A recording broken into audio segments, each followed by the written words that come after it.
Selamat malam. Berjumpa lagi dengan saya, Nadia Mira, yang akan menemani Sobat Misteri memasuki gerbang mimpi dengan perasaan horny, horor malam ini.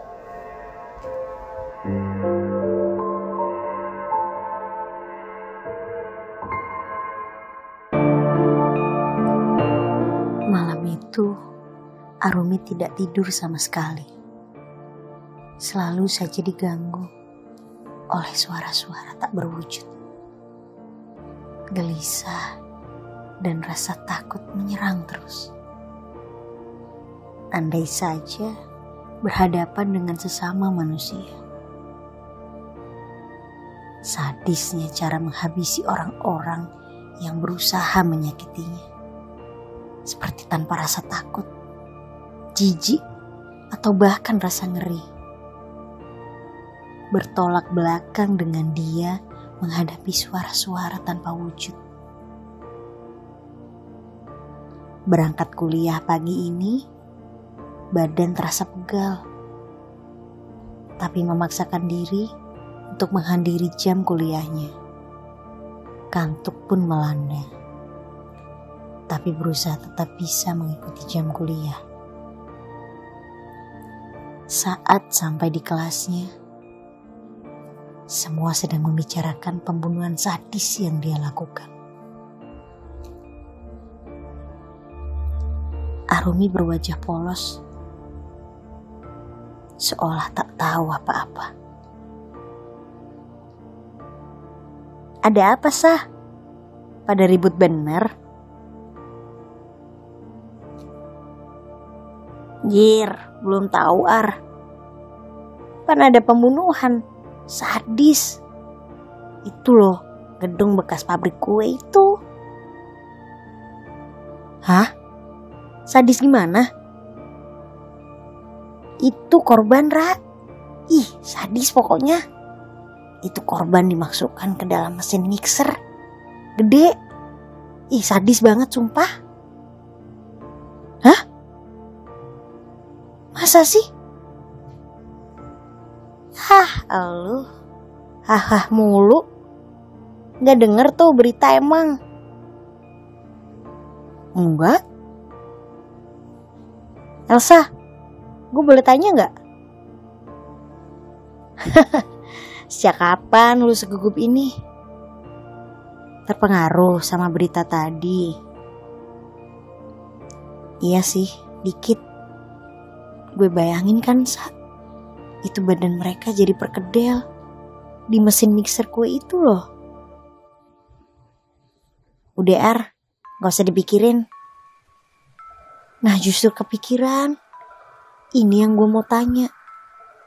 Tuh yang bunuh caranya gila banget kan. Terus kira-kira apa korban bakal jadi hantu gak ya? Itu kayak di sinetron gitu. Ya lu Ar, preman kampus takut sama hantu.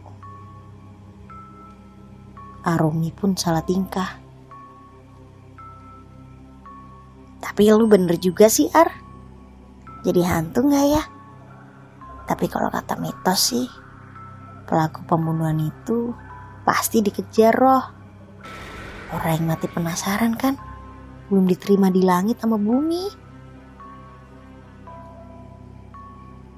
Elsa memperparah keadaan. Ih, serem ih. Kita bakal kena imbasnya gak ya? Bisa aja kan hantu itu lagi nyariin pelaku, terus lewat di depan kita. Ih. Elsa terdiam. Semua jadi ngeri. Malam ini Arumi pulang dari rumah Elsa, di mana tadi dia mampir dan membuat tugas bersama. Waktu sudah jam 10 malam. Turun dari angkot ke arah kosan dia lumayan jauh jaraknya. Sekitar 40 meter lah masuk gang. Sunyi. Gak ada suara apapun. benar-benar lengang. Semua pintu rumah yang dilewati sudah tertutup rapat. Air hujan yang didahan dan daun pun menitik sampai terdengar jelas. Jalanan basah setelah hujan beberapa waktu lalu. Saat asik berjalan, tiba-tiba Arumi mendengar suara memanggil namanya. Arumi. Arumi menghentikan langkahnya. Kembali memutar badannya. Matanya liar mencari-cari sumber suara. Tiba-tiba ada sosok hitam berjalan ke arahnya. Lama-lama terlihat bahwa itu sosok manusia karena ada sedikit penerangan di jalan. Sesaat Arumi membaui bau darah segar. Tapi bau itu segera menghilang. Arumi berpikir orang itulah yang memanggilnya. Dia seperti tidak merasa asing dengan langkah kaki orang itu. Semakin dekat, semakin jelas. Arumi tercekat. Arumi.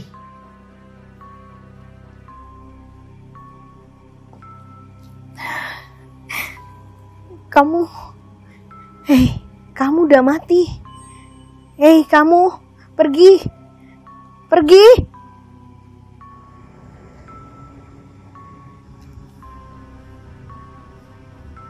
Matikan mesinnya, Arumi.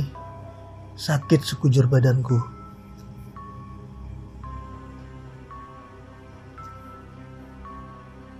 Sosok laki-laki itu semakin mendekati. Arumi mundur beberapa langkah. Setelah itu, dia balik badan untuk berlari. Tapi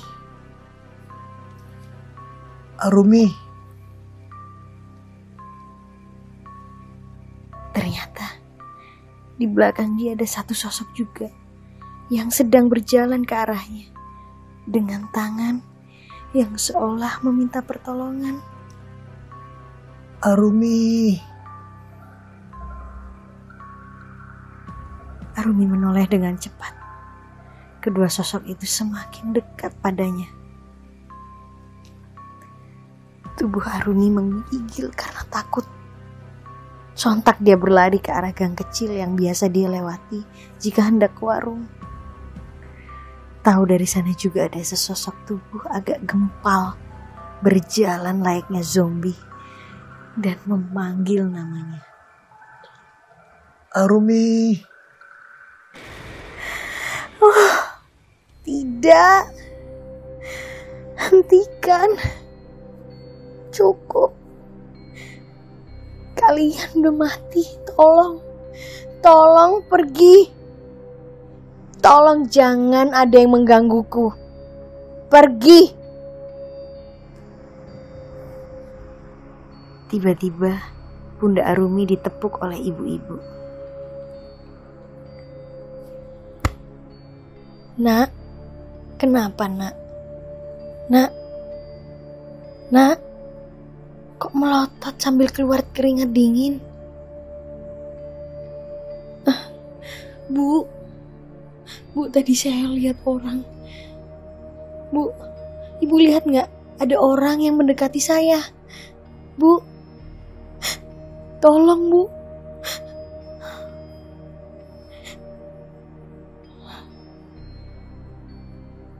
Nggak ada nak. Nggak ada orang nak. Udah.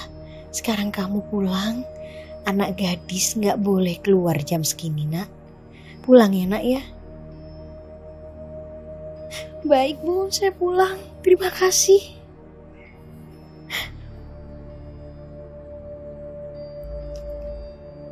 Dengan cepat Arumi lari menuju kos.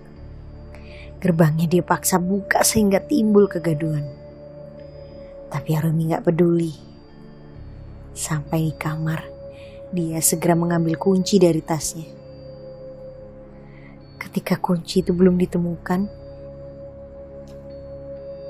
dia mendengar ada yang memanggil namanya lagi. Wajahnya semakin pucat ketika dia menoleh perlahan.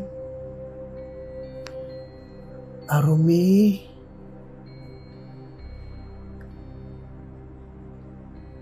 Arumi.